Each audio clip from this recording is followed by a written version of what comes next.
প্রিয় দর্শক, আপনাদেরকে দেখাচ্ছি একটি ঘুঘুর বাসা।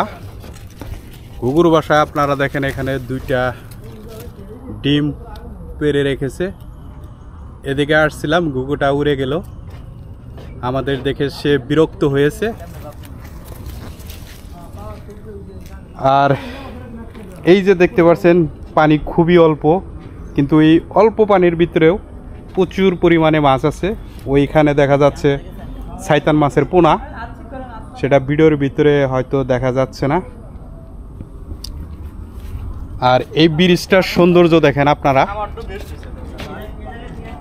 কি আকর্ষণীয় একটি ব্রিজ, কাঠের ব্রিজ। এইখানে এই যে ছবি তোলার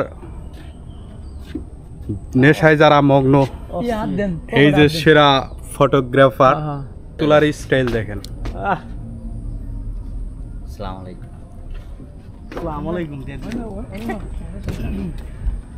আর এই ঘরগুলা দেখেন, হয়তো আপনারা এ পর্যন্ত এ ধরনের ঘর দেখছেন কিনা জানি না। প্রত্যেকটা ঘর দেখে মনে হচ্ছে ভূতের ঘর। এই বনের ভিতরে দেখেন, সুন্দরবনের যেরকম রাস্তা আছে, এখানেও সেম সেই রাস্তা। এই রাস্তা বেয়ে আমরা ভিতরে প্রবেশ করার চেষ্টা করব। আর এই পাশটায় দেখেন, এই যে ছবি তোলার জন্য তারা ব্যস্ত হয়ে পড়েছে। এই যে দেখেন, বাবু মামা এখন ফটোগ্রাফার, ক্যামেরাম্যান হয়ে গেছে।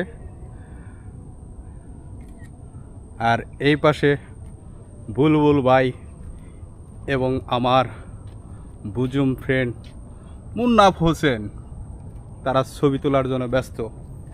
তাদেরকে ডিস্টার্ব করতে চাচ্ছি না। এই যে দেখেন, ভূতের ঘর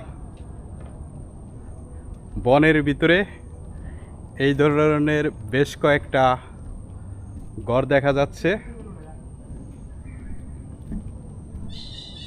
আমি এখন এই ঘরের ভিতর দিয়ে প্রবেশ করতেছি। ওই পাশে দেখেন তিনজন লোক আসতেছে, সম্ভবত তারা বাঙালি হবে।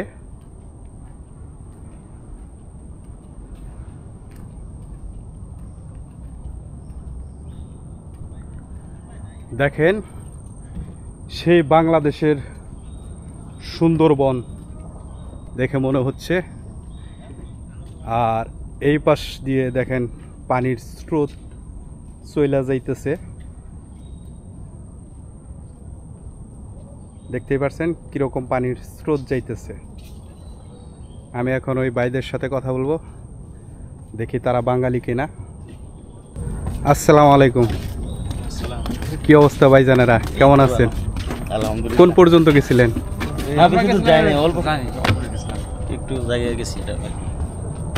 অল্প জায়গায় গেছিলেন। তাতে দেখার মতো কি শুধু গাছপালা না পশু পাখি দেখা যায়? প্রকৃতি সুন্দর। বাইর দেশের বাড়ি কোন জায়গায়?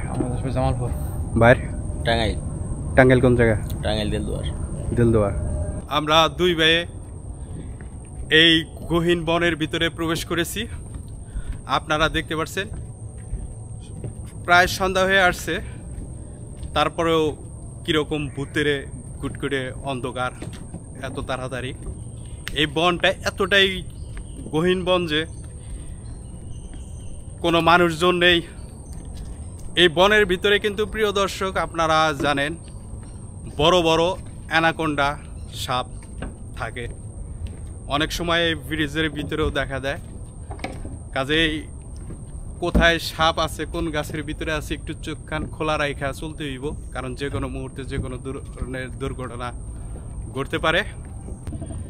প্রিয় দর্শক, আমরা এখন গহীন বনের মাঝখানে প্রবেশ করেছি। দেখেন চারপাশে কোনো লোকজন নাই, আমরা দুইজনে এই বনের ভিতরে প্রবেশ করেছি। এটা কয়েক কিলোমিটার এই রাস্তাটা আছে। যত দূর যাবেন শুধু এই ধরনের রাস্তা বানিয়ে রাখছে সৌন্দর্য, প্রকৃতির সৌন্দর্য দেখার জন্য। এখন সন্ধ্যা টাইম, সে কারণে এখানে কোনো প্রকার মানুষজন নেই। আপনারা দেখতে পাচ্ছেন, বাংলাদেশে আমাদের যে প্রাকৃতিক সম্পদ সুন্দরবন রয়েছে, এটাও মালয়েশিয়ার তেমনই একটা বিখ্যাত বন। এই বনের ভিতরে আমরা যতদূর জানি অ্যানাকোন্ডা সাপ মাঝে মাঝে দেখা দেয় প্রচুর পরিমাণে, এবং বিভিন্ন ধরনের সাপ আছে এই বনের ভিতরে। আমরা আসার সময় সামনে কিছু ভাইয়ের সাথে দেখা হয়েছিল, তারা বলল বেশি গহীন বনের ভিতরে যায় না, কারণ কোথায় কোন ধরনের জীবজন্তু রয়েছে আমরা সেটা সঠিক জানি না। তারপরে আমরা শুধু আপনাদের দেখানোর উদ্দেশ্যেই ভিতরে প্রবেশ করেছি।